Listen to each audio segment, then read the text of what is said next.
Looks like we are live. Property tax hikes during a pandemic. So Albert Einstein said the definition of insanity is repeating the same mistakes over and over and over again and expecting a different outcome, or expecting the same behavior. I'll just add mistakes in there. So we have politicians, central bankers, central planners, bureaucrats, and even voters making the same mistakes over and over and over and over again. And unfortunately, this is part of StagFlate and Tax and Lie because the system is so bloated that even during a pandemic now, with the real economy in tatters in many different cities and states, you have politicians, even in cities like Nashville, Tennessee, which is supposedly pro-capitalism and low taxes and low regulation. Even there's proposals there from the mayor in Nashville of a 32% property tax increase that's being fought. That's being fought right now. So just crazy stuff. So the Pew Charitable Trust put out an interesting article in July talking about tax hikes in a pandemic. Some states, cities are saying that they planned on doing it. And the Nashville City Councilman, Bob Mendez, tried unsuccessfully for 2 years to get his booming city to raise property taxes to address its growing municipal needs. Then came the global pandemic. The city council in June approved a 34% increase. What changed? He said, quote, "We're broke," said Mendez, who identifies as a Democrat, though the council is nonpartisan. Cities such as Nashville, Tennessee, and states from New York to California have raised taxes or are considering it amid a pandemic that has crushed the economy and thrown state and city budgets deep into the red. Unlike the federal government, 49 states, Vermont is the exception, and many cities must balance their budgets until Congress or the president or the Federal Reserve decide to bail them out. Now, I think there is a special bailout facility that the Fed claims is temporary, that we have states like Illinois that are temporarily drawing from, but the Democrats in Congress want permanent bailout and solutions, and I'm using air quotes because a bailout is not really a solution because it just allows the politicians, the politicians and bureaucrats to continue to get away with bad behavior. Okay, crush the economy, thrown state and city budgets into the red. Unlike the federal government, 49 states and many cities must balance their budgets. This is not fully true because you have big deficits for a while, and states can get away with this for a while. So there's big budget problems in California, Illinois, and its pension fund. All levels of Illinois government, Chicago, the state level, Illinois' lottery, which had enormous amounts of IOUs. Illinois' pension, a lot of their pension funds were in enormous trouble. And there's only so much that they can cut, particularly when the double punch of the global pandemic and civil unrest has stretched public services. So Congress is debating a package between $1 trillion and $3 trillion. So that was passed in the House, which is majority Democrat, slightly majority Democrat. But for now, the Senate, which is majority Republican, is blocking it. We'll see what happens with the upcoming elections. Congress, and that was a crazy debate a couple hours ago. Not as crazy as the first debate, but still pretty crazy. Congress is debating, package $1 to $3 trillion. That's just the House where it was passed because the Senate really doesn't want anything to do with that right now. But that could change pretty quickly depending upon how the winds shift here in the Washington, D.C. metro area and how long both congressmen and senators in both political parties go without cocaine, hookers, and sugar babies. And that is men and women. Okay, $3 trillion in additional aid, sugar babies or sugar. And yeah, I should stop that. It's just a funny running joke, though. Actually, a lot of it's true. There's more details I won't go into that are very, very not safe for work. $1 trillion in additional aid for states and cities, but the final amount and the rules for spending it are uncertain, leaving states and localities in a pinch. Moody's Analytics chief economist Mark Zandi told reporters in a recent conference call that if state and local governments don't get federal support soon, there will be, quote, substantial budget cutting and governmental job loss, or the Federal Reserve will create a new bailout facility. They already have one, supposedly, that the states can temporarily borrow from. Yeah, everything's temporary now. Until it's not temporary a year or two later and people stop asking questions about it or just totally forget because we're on to the next political scandal or on to the next piece of crazy thing that's going on in the global economy. Tariff wars, trade wars, currency wars. Who knows at this point with all the craziness that's going on. But prevent substantial budget cutting and governmental job loss. Quote, we will lose at least another 1.5 million jobs, Zandy predicted. Quote, it's not a blue state, it's not a red state, it's all states. Every community is going to struggle, although you do have a lot of people leaving states like Illinois, New York, New Jersey, California, fleeing to states like Texas, and that's why you're starting to see articles about how Texas may be a purple state soon. You're starting to see articles about how Texas may be a purple state soon with the amount of Democrats that are moving there. And again, this is the definition of insanity because they won't change their vote. They're going to keep voting for the same politicians, the same rules, regulations, taxes, same social program spending over and over and over again. Believe it or not, and a lot of people who are my younger audience wouldn't be aware of this, my older audience would be, but New Jersey and California decades ago were actually considered low-tax havens. So compared to other states, people used to move to states like New Jersey. They escaped high taxes in New York, so they moved to New Jersey until about the 60s and 70s when taxes, rules, and regulations, after many, many people had moved from New York to New Jersey, and then New Jersey became very high tax, very high regulation, and now tax accountants and tax attorneys tell people who have a lot of assets or own a successful business, don't die in New Jersey because there's an inheritance tax, an extra state inheritance tax, and don't get divorced in New Jersey. So I've heard that repeated a lot. I believe Martin Armstrong even said that, has said that a lot of times in interviews, and I think that's one of the main reasons why he left New Jersey and moved somewhere else. So California used to actually be low tax, low regulation. They had a really nice diversified economy, and over the decades that just became more bogged down with taxes and spending, crazy spending projects, and waste, fraud, corruption, and abuse from rules, regulations, and all this other spending. And then you had the governor of California last year before the pandemic, and he was violating national sovereignty laws, and he was flying down to other countries and telling people in other countries to come up to California. You just can't make this stuff up.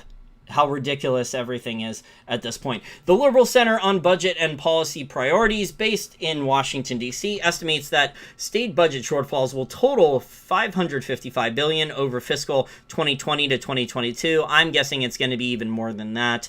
Because I've seen estimates like that from before the pandemic. CBPP President Robert Greenstein, because they're assuming that cash flows, tax revenues come back. In the recent, and these states, a lot of these cities and states, they're reliant on consumers going to bars and ordering beers and alcohol, going to restaurants and ordering food. You get paid the taxes on some of the restaurants now. It's like a 10% tax. If you order takeout or delivery from a restaurant, or you sit down at a restaurant now, the ones here in Northern Virginia, a lot of the taxes now are like 10% tax. Crazy. And it's probably going to go higher, unfortunately. They're going to keep shearing the sheep. As my friend Doug Casey and Trace Meyer have said in the past, we're all milk cows on the animal farm and they just keep milking us more and more with more and more taxes. StagFlate tax lie. Until it's time for us to be beef cows.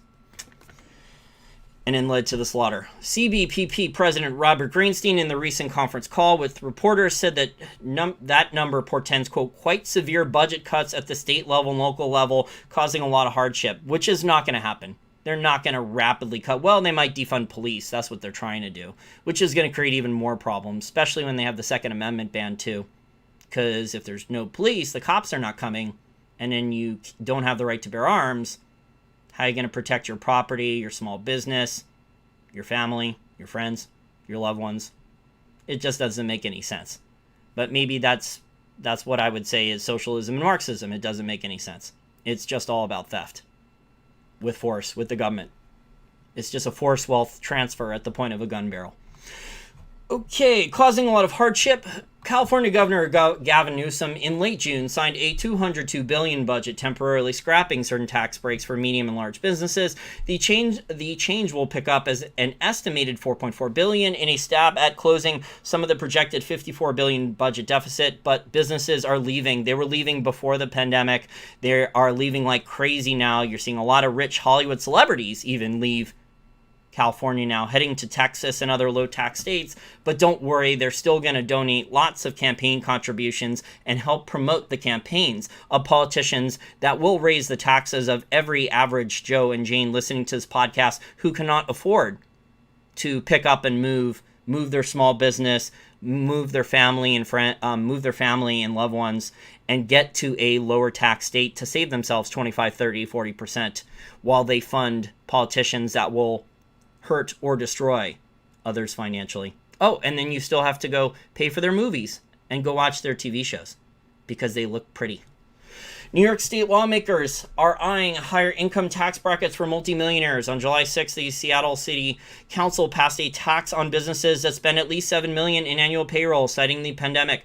The tax could apply to about 800 businesses and raise more than $200 million a year toward an estimated $378 million budget gap. But guess what? Boeing wants out. Their largest factory, I believe, in the Bedford, Washington area, they're going to South Carolina. And that's going to be a mess because Boeing has an enormous amount of jobs in the state of Washington and right outside of Seattle. Corporate headquarters, I think, are either right outside of Seattle or in Seattle, unless they move them to Chicago. I think they might have moved them to Chicago a few years ago. But historically, Boeing has done an enormous amount of manufacturing and headquartered in the Seattle metro area. But that's a mess. If they move their factory, that's a lot of jobs and service sector jobs that were relying on those factory workers to spend into the local economy. So that's a mess too. So this is what politicians and central planners and bureaucrats do when they see a problem and their solution, and I'm using air quotes, their solution is almost always, their first solution in air quotes, is to raise taxes. But they don't understand that the average business person, the entrepreneur, small business owner, does not want to pay higher taxes and will figure out a way to either stop producing so they won't be as productive, they won't make investments into their business, they won't expand their business, they won't hire new employees, maybe they'll automate and they'll fire employees, or they're going to pick up and leave, which you'd think that the politicians and bureaucrats would study maybe other cities and states where this has happened, or even look at a history book maybe once in a while. But unfortunately, that's just not how things are. Their solution to almost every problem is figure out new taxes to layer on. And this is why StagFlate and Tax and Lie fits in the real world, because I've studied how the solution, and I'm using air quotes, these tin pot dictators, these Wesley Mouch types, male and female types, like the governor of Michigan and so many others, just their solution to so many problems is more government, more taxes, more rules, more regulations. And if there's, they increase existing taxes and they layer on new ones. That's just unfortunately how it is in a lot of cities and states, all over the United States. District of Columbia. Okay, and the District of Columbia this month voted to raise the gas tax, eliminated some tax breaks for businesses to raise $63 million toward an anticipated $800 million budget hole. It is very expensive to live in Washington, D.C. That is why a lot of rich Democrats live here, or used to live here. I'm not sure. I think some of them have been moving out because of the violence, the looting and riots over the last 6 months. Okay, Democrat Mayor Muriel Bowser has suggested she could cut enough spending to make up the difference, but the council disagreed. It approved a gas tax increase of 10 cents a gallon, an $11 million cut to a tax break for technology companies, and a 3% tax on the sales of advertising and personal information. California has such high gas taxes that even when oil prices went negative earlier this year in March and April, and oil prices were crashing, and I think they briefly went negative in early to mid-April, that the cost of a gallon of gasoline in California, I think, was still over $4. That is how bad the tax situation for gasoline is in California. Technology companies in a 3% tax on it. Meanwhile, it was dirt cheap. It had more free market forces, lower gasoline prices below $2 a gallon in many other cities and states. But California, shows the rules, regulation, taxes, that they've literally taxed something to death. All the different levels of California government and the state are making enormous sums of tax revenues off a gallon of gasoline in California. 3% tax on the sales of advertising and personal information. The council is also made estates worth $4 million subject to the estate tax. Oh, look, a new tax. down from estates worth over 5.6 million. Look, this is shocker here. Government's changing the rules. Shocker. What happens when governments and central banks get in trouble? What happens when there's problems in the derivatives market? What happens when there's not enough tax revenue? The rules get changed. And also normally inflation, currency debasement. So when gold and silver were money, it was coin clipping, all different types of currency debasement, which isn't monetary inflation and in taxes. Historically, that's how governments have dealt with things, have dealt with financial problems and government debt problems, is with currency debasement and taxes, a combination of the two. In Nashville, Mendes said the city was in tough shape financially even before the global pandemic laid waste to the city budget. But then the cash flow problem, as I've said, hit, and it made things even worse. It made things even more acute, because cash flow is so important. It's important to everyone. It's important to governments. It's important to small business. It's important to the consumer. It's important to everyone. But if you have a lot of debt and your cash flow dries up, then you're really effing screwed. Oh boy. Okay, Nashville Mendes said the city was in tough shape financially even before COVID, the global pandemic, laid waste to the city budget. Before the pandemic, Nashville is listed, quote, dead last of the 25 biggest cities in terms of rainy day funds, he said in a telephone interview. Without a sizable rainy day fund, Mendes said Nashville had to choose between, quote, taking a machete to the size of government, which is a big no-no. Because politicians and bureaucrats, a lot of them who are making $75,000, $80,000 or more than that with all these different perks, cushy retirement, Cadillac health insurance plans that the taxpayers paying for. Taxpayers paying for retirement too. So they can go and get 2 or 3 consulting jobs when they're retired, get paid in some of these government bureaucrats for firemen and teachers and principals. Some of them are getting paid 75, 80% of their last highest income. That's way more money when they retire. 75% of their highest income earned till they die. The taxpayer's on the hook for that. That is way, way more than anyone in the private sector. And it's not supposed to be like that. People were supposed to be paid a lot less in government. But now things are so distorted where a lot of people in government, over the decades, they have changed that and they make a lot more than the average entry-level private sector employee and mid-level private level employee, because if you're a private sector employee and you're mid-level, you're working 70, 80 hours a week, sometimes a lot more than that. And if you make a mistake or your company makes a mistake, you're getting fired. You're shit out of luck. You're on the unemployment rolls or worse. But that doesn't happen really to government employees. Not to the Wesley Mouch types. No. They need their limousines and hookers and cocaine.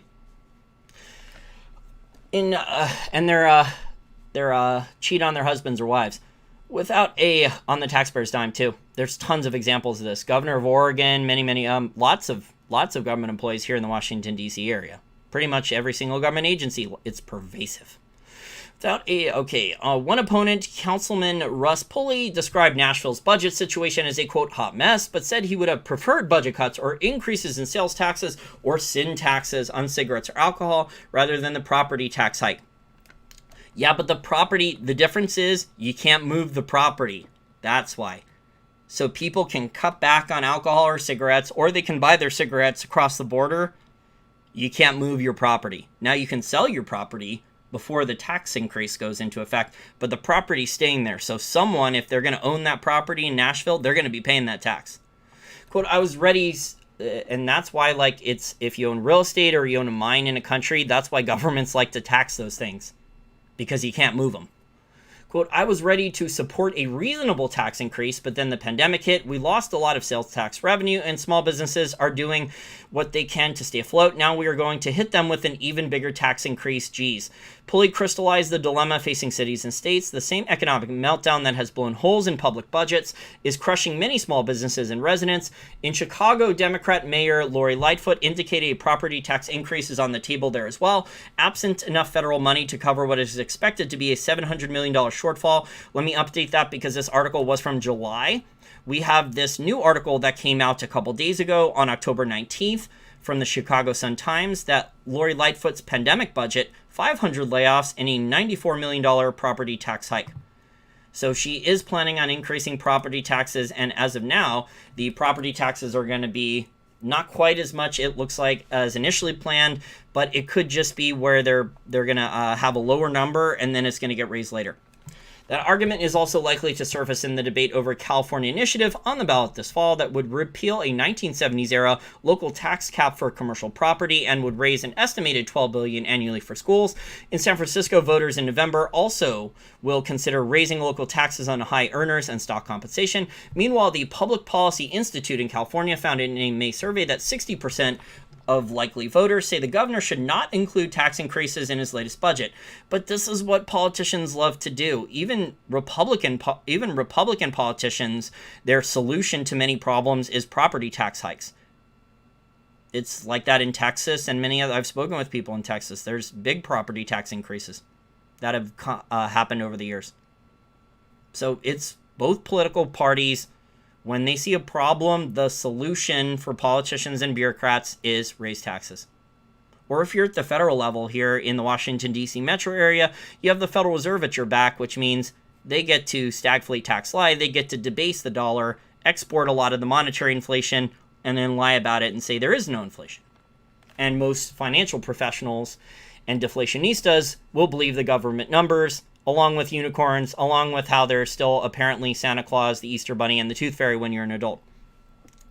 Governor Newsom's plan to close a multi-billion-dollar state budget gap is receiving mixed reviews, while tax increases are opposed by a 2-to-1 margin, said Mark Baldassare, CEO of the Institute. In New York, State Senator Rachel May, a Democrat, is promoting a bill that would impose new higher income tax brackets on the very wealthy, raising the rate for those who earn more than $5 million to 9.32%. Yeah, 50 Cent was talking about this.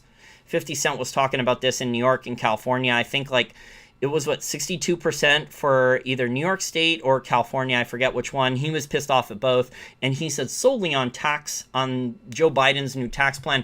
And by the way, Joe Biden's been lying about his tax plan. The Wall Street Journal released a in-depth article on October 18th by Andrew Biggs. And if you have a Wall Street Journal subscription, you can read the entire thing. It is called The Hidden Trap in Joe Biden's Tax Hike.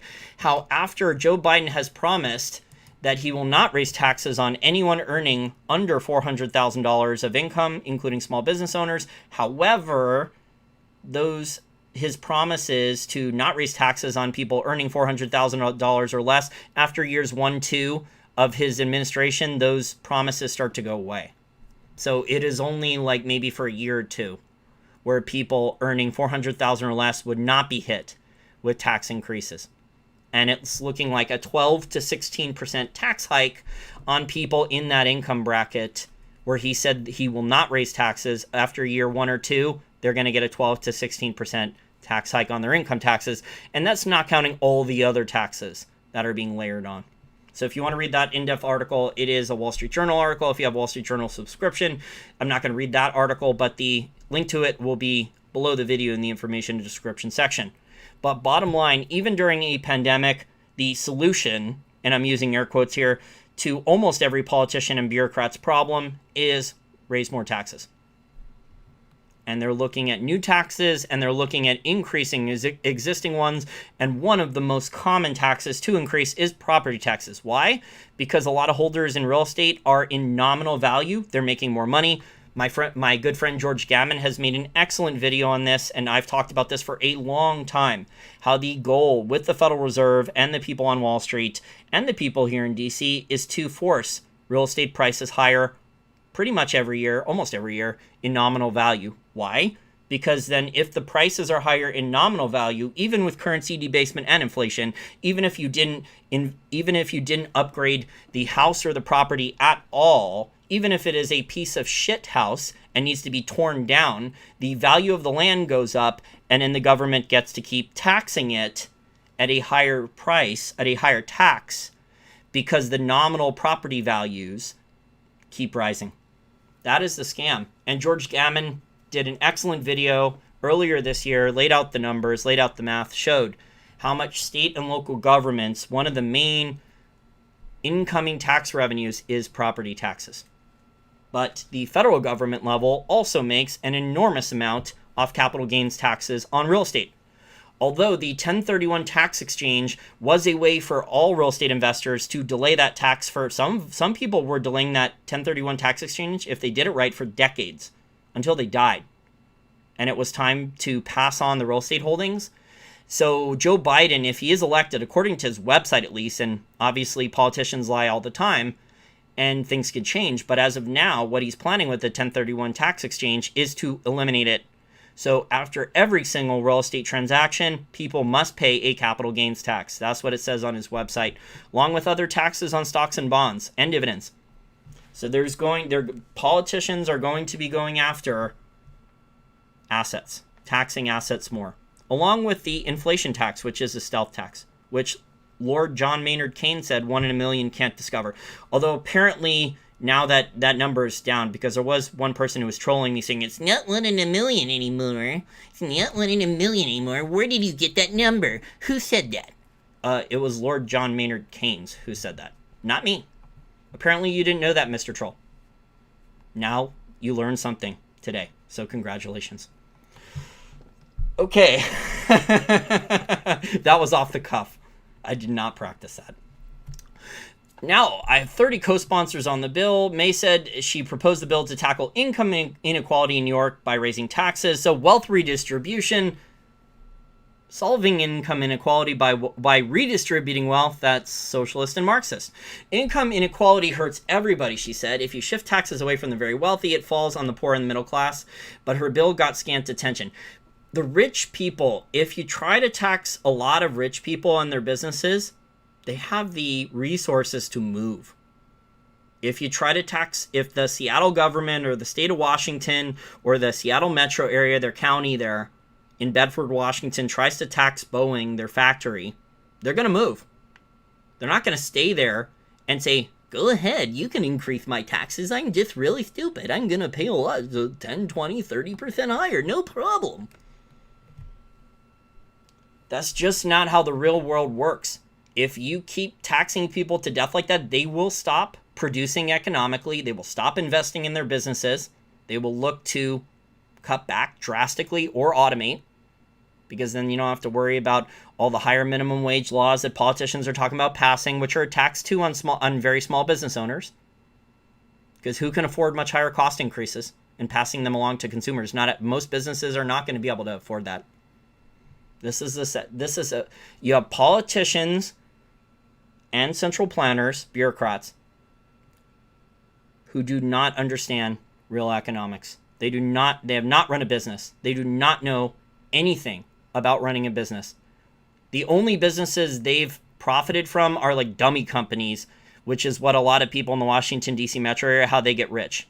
Like how Joe Biden, Hunter Biden, the American people are getting a very brief look under the curtain with the Hunter Biden stuff and the Joe Biden stuff. That's how, a dirty little secret here, that's how everyone in the Washington, D.C. metro area, both political parties, get rich.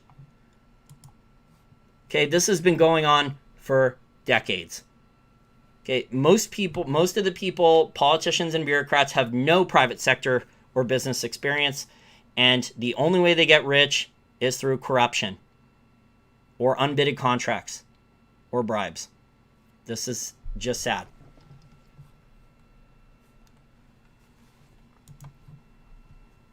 That's why the Washington, D.C. metro area, the property market, the real estate market is so high. The economy, the local economy is so insulated, also because so many jobs are connected to the military-industrial complex and the defense budget and Pentagon. A lot of it's built on corruption and lies, just like the end of the Roman Empire and the British Empire. Okay, we have a little bit left in the article. I'll get to the end of the article. The rest of the articles, and I have other articles about property tax increases. The Chicago one, I have a couple of those. I have one from here in the Northern Virginia area for Manassas, and then I have one for Nashville. But I'm not going to read those. So those will be below the video in the information description section. Boyle said that while he supports the higher rates to get through the crisis, he would like them to expire on the other side of this hill. Yeah, when do politicians do a lot of tax cuts? They really don't. And tax cuts do not last very long. And normally they're politically selected. So they're selected to buy votes. But David Friedfeld, State Studies Director of the Citizens Budget Commission, a think tank that advocates for keeping New York competitive with other states, said higher taxes on the wealthy would push many of them to flee New York for lower tax states, just like what has been happening for the last 7 or 8 months since the pandemic started. You've had tons of New Yorkers move to Florida. You had a hedge fund manager and owner of the Carolina Panthers, David Tepper. He moved from New Jersey down to North Carolina? Or did he move down to Florida? I know he owns the Carolina Panthers, but I think he might have moved to Florida. But he took away a lot of tax revenues from the state of New Jersey, and you had the governor of New Jersey, a former Goldman Sachs alumni, try to beg him not to do it. But this just proves my point about when the rhetoric of these politicians and bureaucrats are, we're going to tax the rich. Oh yeah, we're going to get them. And guess what? In reality, most of the times, they don't pay the taxes. They just leave. They can move their businesses. They can move factories. They can just move.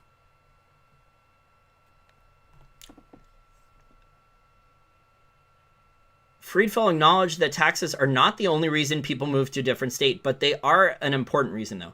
But when wealthy individuals make location decisions, taxes play a part. They play a very large part.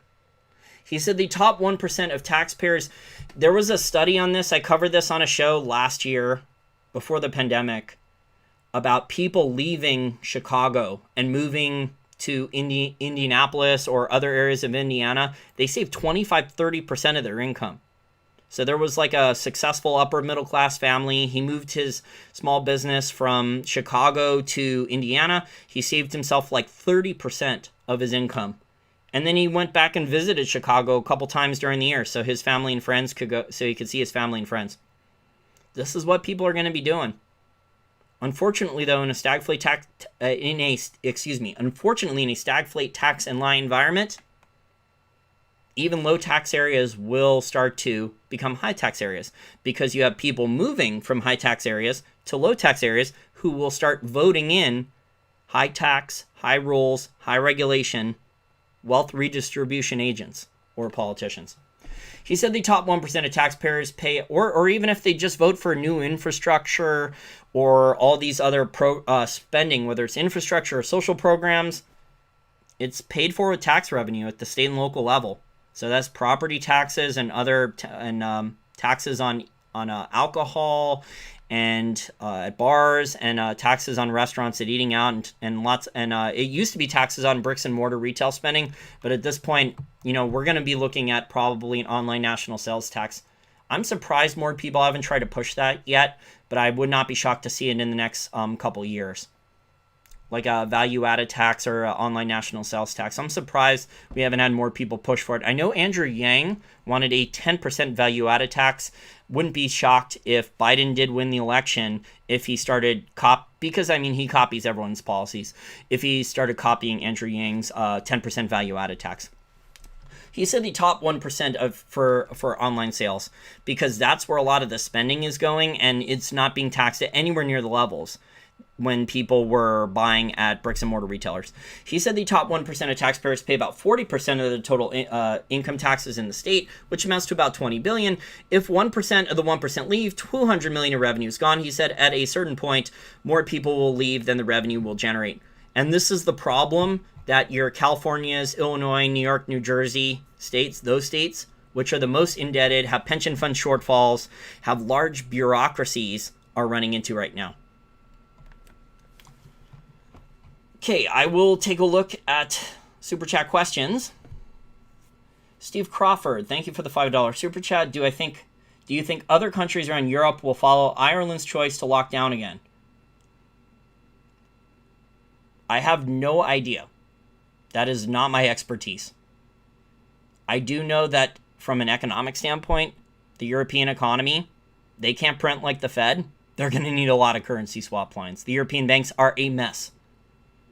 And they also they are involved more heavily in the euro-dollar market, in the mess that it is with the swap lines. And they also have, according to Kyle Bass and others, HSBC Bank has a $500 billion loan to the People's Bank of China that was given out 4 or 5 years ago that the Chinese government does not want to pay back.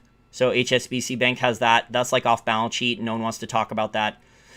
Kyle Bass is adamant that that is the case. And then also there's the forward dollar swaps. There's about 14 trillion of them that European banks, it was mostly European banks, sold to Chinese banks. So those forward dollar swaps are a mess.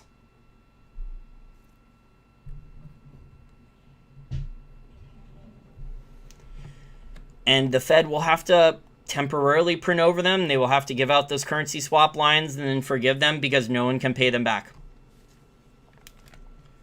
So I don't know about the lockdowns. That is not my expertise.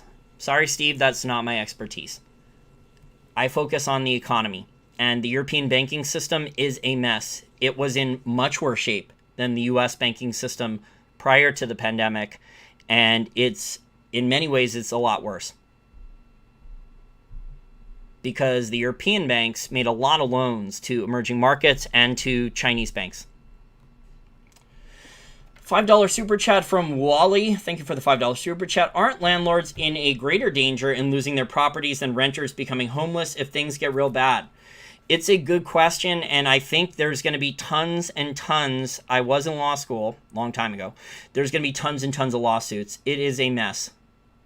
Because you have the CDC banning evictions, and you have all these rental property owners who were dependent on people paying rental property income to pay their property taxes, which are going to be probably hiked, and also pay their mortgages. And how many rental property investors do you think have enough cash on their own cash flow coming in to pay all of their mortgages without rental property income? So yes, this is going to be potentially a mess. Now, this might also mean there's going to be bargains for rental property investors in the next couple years after things crash and bottom out, if you can afford the higher property taxes. So there may be bargains in the next couple years, but you are going to need some cash temporarily. So the Fed will devalue your dollars and the other central banks will devalue their currencies because we're in a competitive devaluation environment, but there will be potential for good real estate rental property bargains probably after this thing is sorted out. It is a mess though. This is once things go into the court system and with what the CDC has done with the ban on evictions, and I was going to cover this on another show, so I'll cover this more, but it's looking like January 2021 might be they're actually going to start allowing evictions as of now, so we'll see. But it is a mess. And if the courts are involved, the lawyers are going to get rich, because normally people in both parties, people on both sides, the plaintiff and defendants, in a legal case, normally the lawyers win. The lawyers collect fees.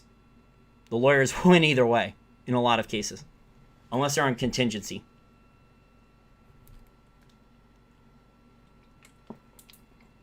And the other thing is, when you're relying on the court system and you're relying on laws and governments can change the rules, who knows if the CDC's eviction ban is going to be extended? You don't know. But as of now, it looks like the eviction ban could end in January. Meanwhile, there's another bifurcated part of the residential real estate market. Home builders are booming. The amount of new home starts has exploded in the last 3 or 4 months. So you have just two totally conflicting things that don't make a lot of sense. And for both of them to be the same doesn't make a lot of sense. For both of them to be happening at the same time, they're that conflicting. It doesn't make a lot of sense for both of them to be happening for a long period of time. Now, for a short period of time, like F. Scott Fitzgerald says, you can have two conflicting ideas maybe where, well, it doesn't make sense that the home builders are building lots of new homes that are expensive for rich people to buy, and that more and more people are about to be tossed out in evictions. So it's just bifurcated and distorted. This is the Cantillon effect here. Full-flated Cantillon effect. The distortions are insane with the currency and the credit creation and the people that have profited off the asset price inflation, which the deflationists say has not occurred. There is no asset price inflation. There is no inflation. There is no asset price inflation, according to the deflationistas. There hasn't been any asset price inflation, according to the deflationistas, in decades. It's very interesting. I think it's very interesting they believe that. Super chat, $5 from Justin March. Thank you for the $5. He is also a Patreon account contributor, one of over 1,000 per month who chips in so I can do research content, information analysis, and financial education like shows like this on live stream shows, interview experts, and also write over 100 articles behind the paywall for my patrons. Because let's face it, YouTube is growing me royally. Okay, my view counter on my YouTube channel, and I've done a lot of shows, live stream shows in the last 10 days, my view counter has not moved. And I just spoke 6 hours ago, I spoke to Team YouTube on Twitter, and they said it's normal for your view count to not move for 2 weeks. Sure, liars. Okay, let me say I've been doing a YouTube channel for over 10 years, and it's never happened. Even during the crazy censorship prior to the 2016 election, when I was having dozens of subscribers removed from my channel per day for 6 months, every single day leading up to the 2016 election, and my ad revenues went from $2,000 a month back then down to zero with no warning. They just demonetized everything. I still was not having my view count frozen. So they froze my view count. They made it almost impossible for me to add new subscribers to my channel. And they've taken my ad revenues, my Google AdWords revenues. So they run videos, they run ads on the videos. I just don't get the ad revenue.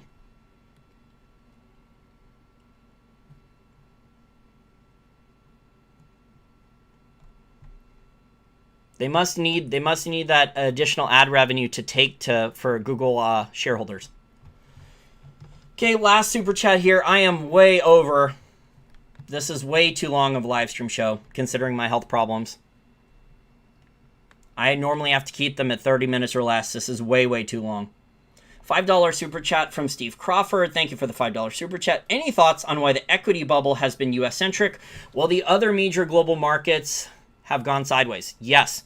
Because if you speak to money managers, they are reliant on the dollar being the world reserve currency, and they trust the U.S. economy and property tax laws here in the U.S. more. So if you speak to professional money managers in other countries, they still want U.S. exposure.